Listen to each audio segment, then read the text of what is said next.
भक्त के लिए, प्रेमी उपासक के लिए यही जीवन है। ये सब साधन मार्ग हैं, पर ये हर संप्रदाय के, हर साधना के उपासक के लिए ये अमृतमय श्लोक है। भगवान इस श्लोक में बोले हैं सुलभा, मैं बहुत सुलभता से उसको प्राप्त हो जाता हूं। जैसे महाप्रभु बोले क्यों न बिन कष्ट रस सिंधु को पीजिए, तो कह रहे तस्याहम सुलभा, मैं उसके लिए सुलभ हूं। सुलभ माने बिल्कुल सहजता से प्राप्त हो जाता हूं। किसके लिए? बोले अनन्य चेता सततम यो माम स्मरत नित्यशः, जो मेरा अनन्य चिंतन करता है, नित्य निरंतर चिंतन करता है, बस यही जीवन का लक्ष्य रहा है। गुरु कृपा से बच्चापन में ही गुरुदेव भगवान की बलिहारी यही बात डाल दी थी कि बच्चा निरंतर भजन करने से जो झांकी आती प्रभु, वो में शब्द याद है, झांकी आती, तब जानना चाहिए भजन, एक क्षण भी भजन न छूटे। ये संस्कार अगर कहीं भगवान की कृपा से और मार्ग का गुरुदेव उपदेश करते तो एकदम कोरा स्वभाव था, वही पड़ता। पर भगवान ने जहां जैसे पहुंचाना होता है वैसे ही, जैसे सन्यास मार्ग में भी थे तो हमारी निराकार में रति नहीं थी, गंगाधर भगवान शिव के रूप में आसक्ति थी। अब हमें पता चला कि क्यों नहीं होने दी निराकार में, क्योंकि रूप में ही लाना था उनको कृपा करके, इसलिए निराकार में आसक्ति नहीं होने दी। फिर उनका सारा पहले विधान होता है। गुरुदेव भगवान ने ये पिताश्री से कहा, पिताजी आए और कहा कि ये लड़का बाबा बनना चाहता है स्वामी जी।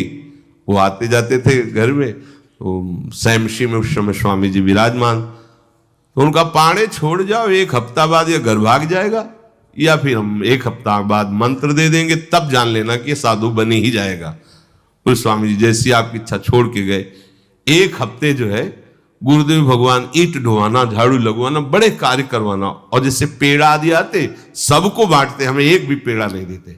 शाम के एक बार भोजन की अनुमति पाल, 7 दिन तक चुपचाप शेष। फिर कहा अच्छा कल गंगा नहा के आ जाना, मंत्र दे देंगे। ठीक है, सुबह गए, स्नान करके तो पंचाक्षरी मंत्र दिया। मंत्र दे के कुटिया में गए, फिर उठ के आए, बोले सुनो आओ एक बात कहनी। बैठे, बोले 12 मंत्र भी ले लो। तुम कहा जपेंगे कौन? बोले पहले तुम ये जपना, लेकिन ये रखे रहो, आगे काम आएगा। हमारी समझ में नहीं आ रहा था कि मतलब मंत्र 2 क्यों दे रहे हैं। ये पहले से भूमिका तैयार थी वृंदावन की, हमें पता नहीं था। 12 मंत्र भगवान श्री कृष्ण का, पंचाक्षरी मंत्र सबसे पहले दिया। बाद में पता चला कि ये बीज तो गुरुदेव ने ही पहले बो दिया था कि जिस मार्ग से घूम के जाना है। वो कह रहे थे कि बाद में तुम्हें पता चलेगा, वो बाल्यावस्था थी, मेरी मति गति वहां तक पहुंच नहीं रही थी। और जपे हम पहला ही, जपे पहला ही, बाद में जब भगवान शंकर ने इधर, तब मुझे समझ में आया कि बीज तो गुरुदेव भगवान ही अंदर से बो दिए थे पहले ही। ये कृपा गुरुदेव भगवान की हुई कि चित्त में बैठाल दिया कि निरंतर चिंतन करना यही संन्यास है, यही साधना है, यही भगवत प्राप्ति का स्वरूप है। गुरु कृपा से पूरे जीवन भर एक बात रहे कि हम कभी 1 सेकंड के लिए अपने आराध्य देव को ना भूले। पूरे जीवन भर इसकी चेष्टा गुरु कृपा से करते। अन्य सब बात थी साधन की, पर बात उसमें प्रधान ये थी कि भूले ना। जैसे हम गायत्री मंत्र भी जप रहे हैं नैष्ठिक ब्रह्मचर्य में, तो गुरु के द्वारा दिया हुआ पंचाक्षरी मंत्र लिखा हुआ है, बार बार उसे देख रहे हैं, अंदर से देख रहे हैं, गायत्री मंत्र चल रहा है। बड़ी कृपा रही है, मन को भागने के अवसर नहीं मिले। अनन्य चेता सततम, इसलिए हम आपको फिर कह रहे हैं, बहुत जल्दी लाभ लेना है तो इसको डबल पटरी में फंसाओ। यह जो एक मन बहुत ठोर कर कह कर उसने सच उपायो, बहुत जगह नहीं लगता है कि एक प्रभु में लगाओ फिर संसार में, प्रभु में ही 2 जगह लगा दो। बड़ी चतुराई से फांसा जाता है। यदि मंत्र से भाग रहा हो और तुम्हें कहीं रूप का अभ्यास हो भगवत कृपा से, तो रूप में फंसाओ, चरणों से लेकर के मुकुट तक, मुकुट से लेकर चरणों तक इसको फंसाओ, पर यह कठिन बात है, रूप आना कोई साधारण बात थोड़ी। तो डबल नाम में फंसाओ। जैसे कल कहा था कि शरणागत मंत्र चल रहा, राधा लिखे है, राधा बार बार, और शरणागत मंत्र जा कहा जाएगा। तो जब गायत्री जी जब करते थे अनुष्ठान पुरस्चरण का, तो सामने पंचाक्षरी मंत्र लिखा हुआ है और गायत्री मंत्र चल रहा है। अगर हम जरा सा भी चूकेंगे तो या तो मंत्र छूटेगा और या तो वो दृश्य छूटेगा। बिल्कुल मन को कोई जगह नहीं रखते थे, कोई जगह नहीं रखते। अनन्य चेता, ये बहुत बड़ी सिद्धि, बहुत बड़ा लाभ है कि अन्य कुछ स्मरण ना आवे। इसका अभ्यास आप कर लीजिए, फिर नशा तो ये चढ़ा देगा। ऐसा नशा चढ़ता है, ऐसा लगता है जैसे खोपड़ी घूम रही हो और उसके साथ मंत्र घूम रहा हो। ये ऐसे करो तो पका जैसा दर्द होने लगता है, एक एक नस नाड़ी मंत्राकार। न भोजन की इच्छा है, न किसी के देखने की इच्छा है, इच्छा रहित केवल मंत्र चल रहा है। तदाकार वृत्ति, मंत्राकार वृत्ति। अब इतनी प्रपंच की वृत्तियां फैलाए हो, इतना बहिर्मुख हो, कैसे बात समझोगे अंतर की। अनन्य चेत, भगवान कह रहे मैं सुलभ हूं, सुलभ हूं। काशी में प्रतिदिन ही होता, आज महादेव जी साक्षात आएंगे। सुबह से तैयारी हो जाती थी, आज महादेव जी आएंगे। घाट में ही रहते थे, पंडों की छतरी के नीचे तपती हुई धूप, तो घाट में धूप ऐसे ज्वाला सी लगती थी, और छोटी सी छतरी, उसी के नीचे दोपहर रात्रि वहीं 2 बजे तक तो तपती थी फर्श। और 2 बजे के बाद स्नान करके महादेव जी विश्वनाथ जी पहुंच गए। बस रोज आज मिलेंगे, आज तो निश्चित मिलेंगे। एक दिन इतना आनंद था कि आज तो बस आ ही रहे हैं, ऐसा आ ही रहे हैं। जैसी भावना करोगे, जा पर जाकर सत्य सने हो, सो तो ही मिले न कुछ संदेह हो। भयंकर जटाओं का बोझा ऐसे, इतना बड़ा हाथ में त्रिशूल लिए, देखा दोपहर में नग्न पैर से आ गए। अब अपने जो जहां पागल हुए उसको दिखाई दे, साष्टांग दंडवत ऐसे, मौन, कुछ बोले नहीं उससे। हम तो बस वैसे स्तब्ध, जैसे कोई जड़वत। बाद में विचार आया इसका मतलब क्या था। मैं ही मैं हूं, दूसरा कोई नहीं है। अलग से देखने की भावना मत करो, कण कण में मैं विराजमान हूं।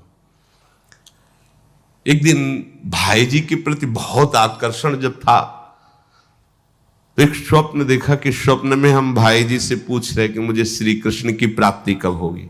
इसके बाद की बात, भाई जी ने ऐसे चश्मा करके ऐसे देखा, राधा बाबा बगल में बैठे और कहा जब श्री कृष्ण बन जाओगे तब श्री कृष्ण की प्राप्ति होगी। जगने पर, बहुत विचार करने पर फिर यह कि श्री कृष्ण बन जाओगे, भाई जी का तात्पर्य क्या था। तब समझ में आ गया, मन कृष्णाकार, बुद्धि कृष्णाकार, चित्त कृष्णाकार, अहम कृष्णाकार, तब कृष्ण साक्षात्कार हो गया।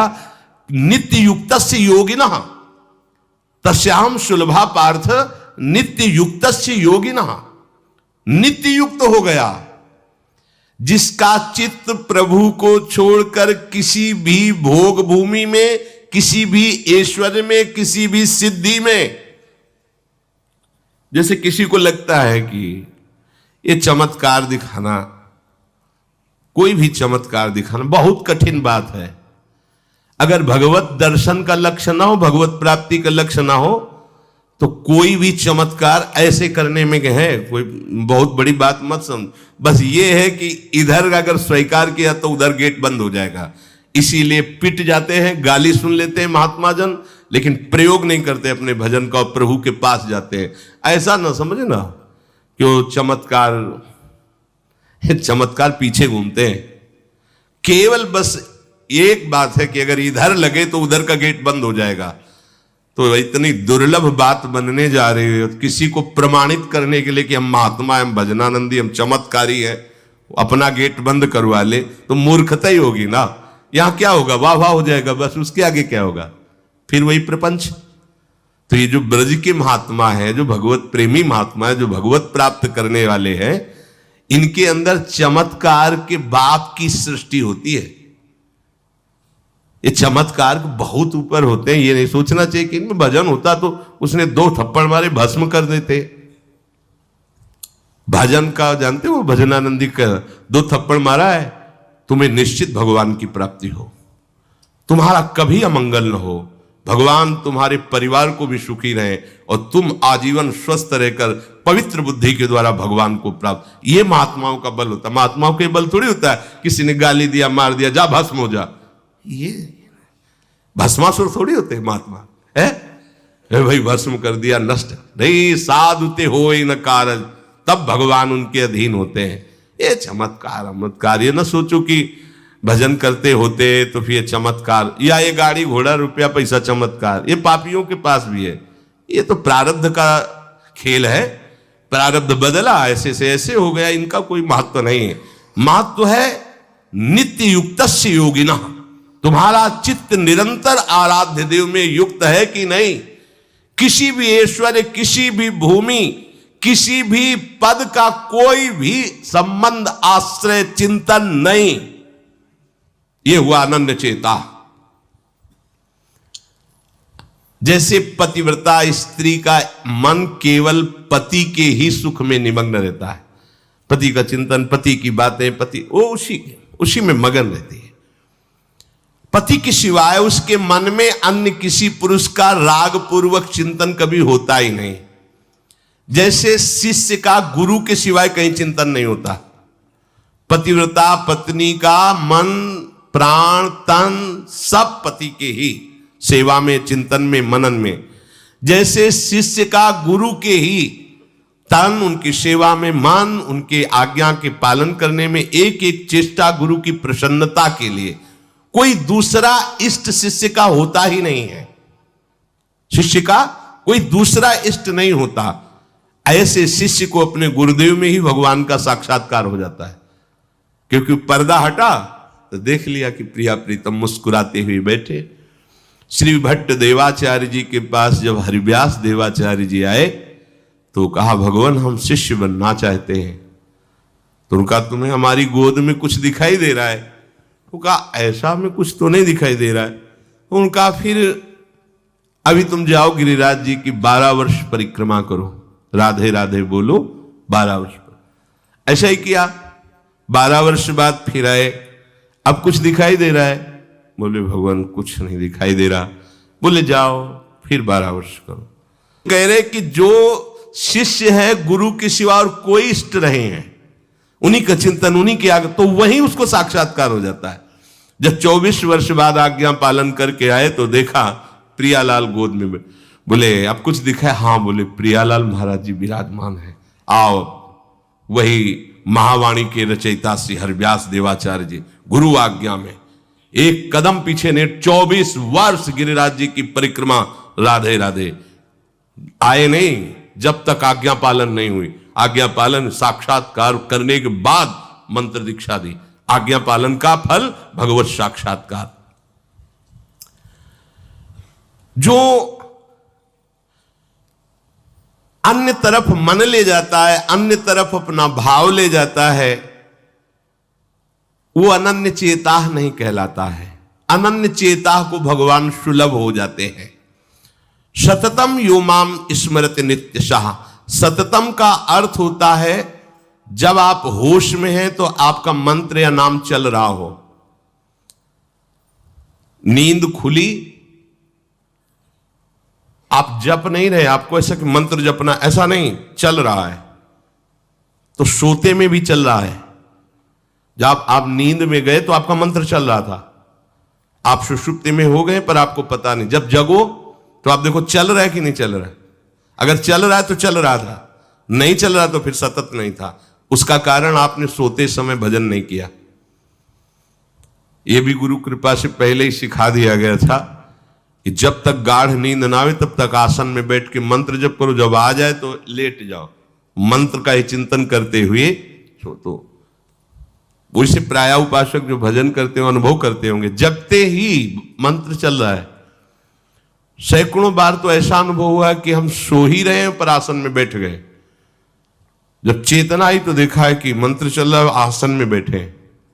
अभ्यास बहुत बड़ा बल सोते, मतलब अभी नींद खुली नहीं, आसन में बैठ गए, बिल्कुल कभी भी जीवन में, मतलब 10-5 मिनट का अंतर तो कह सकते हैं, लेकिन ऐसा नहीं कि आधा घंटा 1 घंटा का अंतर कभी जीवन में पड़ा हो। और वो अलार्म कभी जीवन में लगाया नहीं, गंगा किनारे कहाँ अलार्म। अभ्यास बहुत बड़ी ताकत होती, बहुत। आप सोचो, अभ्यास नहीं तो नेत्र खोल के भी निशाना नहीं लगा सकते, अभ्यास है तो शब्द पे गोली मार देगा, आवाज हुई ठीक वहीं गोली लगेगी। अभ्यास बहुत बड़ी ताकत होती है। अभ्यास इतना भजन का, सततम योमाम स्मृति नित्यशः, बहुत कठिन लग रहा है ये, पर एक बार मन पकड़ लेगा तो बहुत आनंद आएगा। कैसी कैसी आनंद वृत्तियां होती हैं निरंतर भजन करने वालों की, दूसरे की जरूरत नहीं, अपने आप में नाचता है, अपने आप में बातें करता है, अपने आप में हंसता है, अपने आप में खेलता है, उसे किसी और की जरूरत नहीं होती। वो अपने आप, जो आप है ना, वो अपने आप से खेलता है, अपने आप में हंसता है, अपने आप से बातें करता है। जो भगवत प्राप्ति करना चाहता है, जो अध्यात्म की ऐसी ऊंचाई पर पहुंचना चाहता है जहां काम, क्रोध, लोभ, मोह, मद, मत्सर, ईर्ष्या, द्वेष, इनका प्रवेश ही नहीं, इनकी पहुंच ही नहीं है, कितना उस हृदय में आनंद होगा जिसमें कोई कामना नहीं है, कोई द्वंद्व प्रभावित नहीं कर पा रहा। और यही तो प्राप्त करने के लिए हमें मानव देह मिला है। पीछे के पद में भगवान ने भक्त्या युक्तः शब्द का प्रयोग किया था। भक्ति युक्त, भक्ति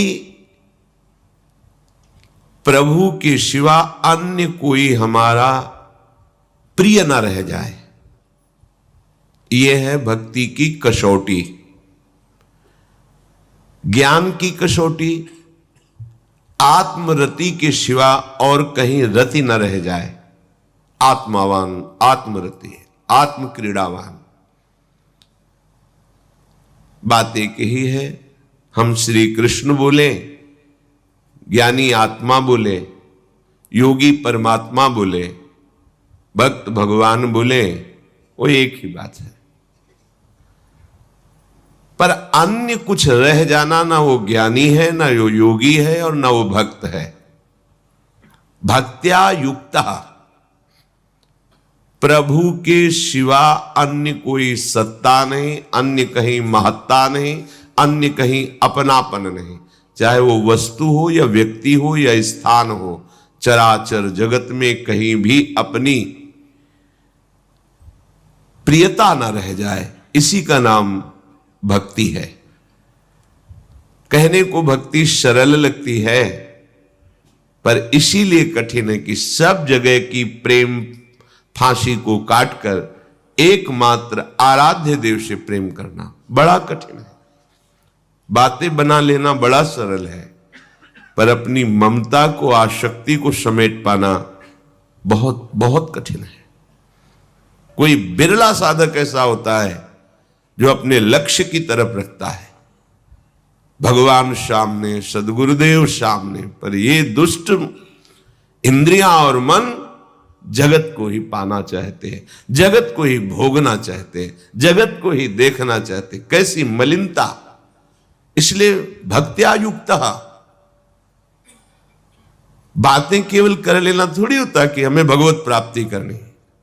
भगवत प्राप्ति करनी है तो इसके मूल में सारी बात आ गई कि अब मुझे और कुछ चाह नहीं रखनी, और कोई कामना की पूर्ति नहीं करनी, और किसी से अपनापन नहीं रखना, मुझे प्रभु चाहिए। ये